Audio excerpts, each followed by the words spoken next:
Sim. Pode ler a pergunta que eu te dou a resposta. Olha, sendo o senhor um oficial da Polícia Militar de carreira, como surgiu a filosofia em sua vida? O que o motivou nessa busca? Se foi alguma questão mais existencial, a maneira de Sartre, ou foi antes algo para enriquecer sua experiência, seja enquanto policial, seja enquanto cidadão, ser humano? E mais importante, se o aprendizado em filosofia influenciou, mudou o seu modo de trabalhar ou maneira com a qual vê o seu próprio trabalho. Caso melhore essa última parte da pergunta, cito como exemplo a sua fala para os bombeiros durante o episódio da greve e tudo mais. Assim, dizer quando a filosofia entra como prazer na minha vida, ou mesmo o exercício filosófico, eu não sei, eu não saberia te dizer. Eu penso que eu sempre fui muito dialético, eu sempre gostei muito do debate. Mas eu tive um comandante, e talvez meu maior incentivo tenha ocorrido nesse momento. Eu tive um comandante que todas as vezes que ele queria me desqualificar, ele me rotulava de filósofo. Porque a ideia dele era dizer o seguinte, que eu fazia muitas abstrações. E, de certa maneira, ele entendia que não deveria ser replicado ou retorquido naquilo que ele dizia, né? Então, nos seus discursos, nas suas práticas. E eu vinha e apresentava um outro ponto de vista. E essa minha maneira implicante, até às vezes eu devo reconhecer, de discordar do comandante, ele encerrava os debates dizendo: pode parar, filósofo, pode parar, filósofo. Aí isso aí acabou me incentivando de alguma maneira a conhecer mais a filosofia. Agora, foi um ato meio externo à minha vontade ir para a universidade. Estudar filosofia em casa, através dos livros que eu já possuía, eu fui incentivado principalmente por esse coronel, de uma forma tão estranha, né, paradoxal. Agora, estudar filosofia na universidade foi praticamente uma decisão da minha mulher. Eu cheguei em casa e encontrei a minha inscrição.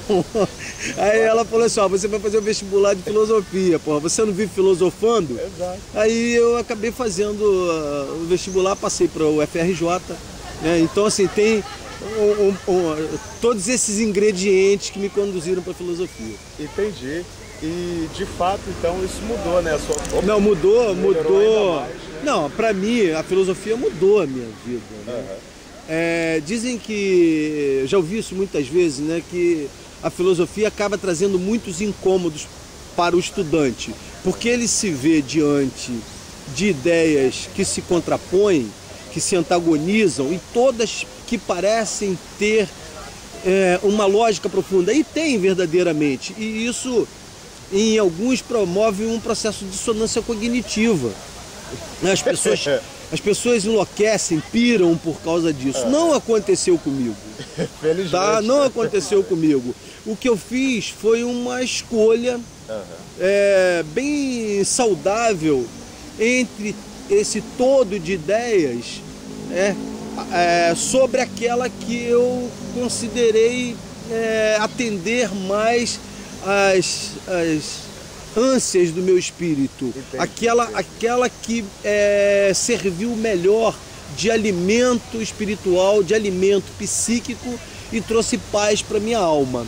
Eu, por exemplo, eu sou um pensador, quer dizer, eu sou um pensador pode parecer muito forte, mas eu penso mais pela direita.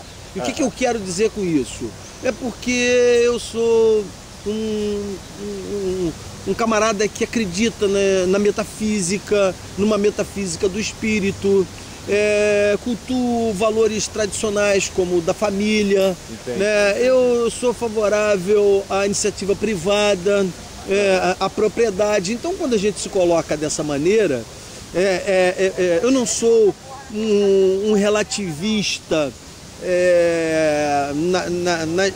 nas questões gerais. Eu acredito em universalidades. Quando você pensa dessa forma, você é atirado para a direita. Agora, eu não desprezo os pensadores da esquerda. Né? Eu posso não celebrar Foucault da maneira como a sociedade pós-moderna celebra. Agora, eu não desprezo Foucault. Eu acho que tem algumas questões colocadas por Foucault que são super interessantes. E a gente tem que aproveitar isso, que é aquela aquela forma do Foucault dizer o seguinte: olha, esteja sempre pronto para desconfiar diante das estruturas de poder.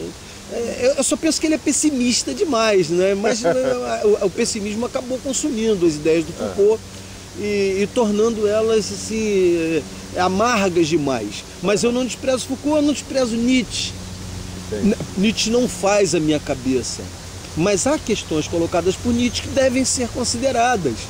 Tá? Então a filosofia chega para mim, acalma meu espírito e preenche a minha vida numa série de coisas sem que eu entre num processo de dissonância cognitiva. Então, querendo ou não, o horizonte para o senhor também é de esperança. Sim, claro, de esperança. Aberto, amplo. Claro, não assim, aquela coisa da síndrome de Poliana, né, que tudo tá bom, tudo não. Eu penso que nós vivemos o conflito. Mas eu não acredito no conflito como Marx acreditava nos processos de luta de classe. Entendi. A aposta do Marx era, né, naqueles processos de luta dentro das sociedades ou entre as sociedades que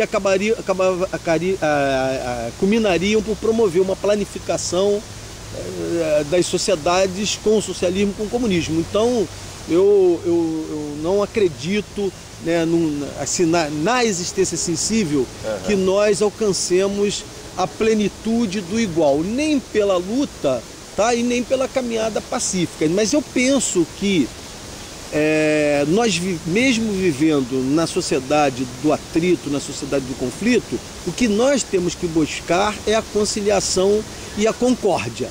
Tá? Nós estamos no plano sensível nos atritando, mas o nosso olhar está para o suprassensível, onde nós vamos caminhar sempre em busca da conciliação e da concórdia. Perfeito. Então, se me permite o comentário, o senhor faz parte daquela direita que é rara no Brasil, que é a fidalga, né? Que ouve a opinião do outro, dialoga e consegue até aprender ou admitir quando está errado.